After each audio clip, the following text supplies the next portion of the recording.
As-tu déjà pris le temps de penser que certaines des constructions les plus impressionnantes de l'histoire de l'humanité ne se trouvent pas seulement dans des livres d'ingénierie ou dans des musées modernes, mais sont consignées dans un livre écrit il y a des milliers d'années? La Bible parle d'ouvrages colossaux, érigés dans les temps anciens, sans technologie, sans machines, sans calcul moderne. Des constructions qui défient la logique humaine et continuent d'intriguer les chercheurs jusqu'à aujourd'hui.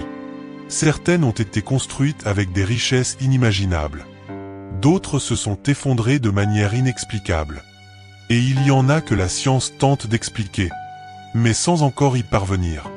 Aujourd'hui, tu vas découvrir les plus grandes constructions bibliques, les secrets qu'elles renferment, et ce que l'archéologie et l'histoire disent de chacune d'elles.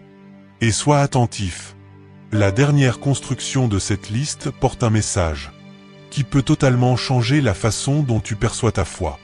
Reste avec moi jusqu'à la fin. Imagine maintenant construire un navire gigantesque, sans grue, sans moteur, sans outils électriques, uniquement avec du bois, la force humaine, et une foi inébranlable. C'est exactement ce que Noé a fait. À une époque marquée par la corruption et la violence, Dieu choisit un seul homme pour une mission impossible. Construire un refuge colossal, pour sauver sa famille et préserver la vie sur terre. Pendant des décennies, Noé a coupé du bois, réalisé des assemblages, élevé des structures, tout en étant ridiculisé par tous ceux qui l'entouraient. Personne ne croyait. Personne ne comprenait. L'arche n'était pas petite.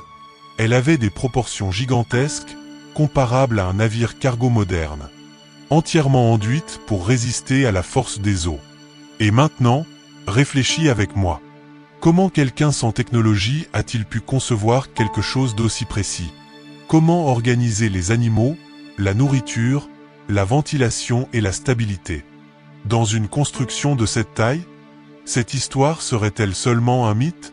Fait intéressant, des études géologiques indiquent de grandes inondations anciennes dans la région de la Mésopotamie. Et tout au long du XXe siècle, des expéditions ont signalé des formations sur le mont Ararat, qui ressemblent à la coque d'une immense embarcation. La science débat encore, mais la foi demeure solide. Et cette tension entre foi et raison nous mène à la construction impressionnante suivante. Imagine maintenant une ville entourée de murailles si épaisses qu'elles semblaient impossibles à abattre. Une forteresse qui inspirait la peur par sa seule existence. C'était Jéricho, pour le peuple d'Israël, tout juste sorti du désert après des années d'errance. Jéricho représentait un obstacle insurmontable. Mais Dieu n'a pas ordonné une attaque militaire. Il a ordonné quelque chose de totalement différent. Pendant 6 jours, le peuple a marché autour de la ville en silence. Le 7e jour, ils ont fait 7 tours, ont sonné des trompettes, et ont crié de toute leur force. Et alors, quelque chose d'extraordinaire s'est produit. Les murailles se sont tout simplement effondrées. Des décennies plus tard, des archéologues ont découvert des ruines impressionnantes à Jéricho. Et le plus surprenant, les murailles sont tombées de l'intérieur vers l'extérieur, comme si elles s'étaient écroulées d'un seul coup. Certains chercheurs parlent de tremblement de terre, d'autres parlent de coïncidence. Mais la question demeure. Comment tout cela s'est-il produit exactement au moment du son des trompettes? Si cette partie t'a déjà surpris, ce qui vient maintenant est encore plus grandiose. Imagine un édifice si sacré, que ses murs reflétaient la lumière du soleil comme de l'or pur. Un lieu construit non seulement pour les hommes, mais pour abriter la présence de Dieu. C'était le temple de Salomon. Chaque pierre a été taillée avec une précision millimétrique. Aucun outil ne faisait de bruit sur le lieu de l'assemblage. Tout suivait un ordre divin. L'intérieur était recouvert d'or. Des chérubins, des fleurs et des symboles sacrés couvraient chaque détail. Au centre se trouvait le Saint des Saints, où se trouvait l'Arche de l'Alliance. Lorsque le temple fut inauguré, quelque chose de surnaturel se produisit. Une nuée remplit le lieu. Le feu descendit du ciel. Et le peuple comprit que Dieu avait accepté cette maison.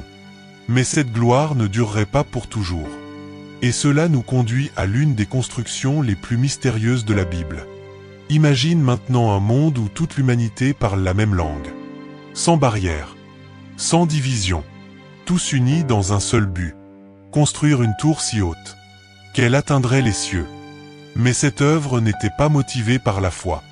Elle était motivée par l'orgueil humain. C'était une tentative d'auto-exaltation. Alors quelque chose d'inattendu se produisit. Les langues furent confondues. La communication fut rompue. Et la construction s'arrêta. Dans l'ancienne Mésopotamie existaient des ziggourats gigantesques. Des temples en forme de tour à degrés.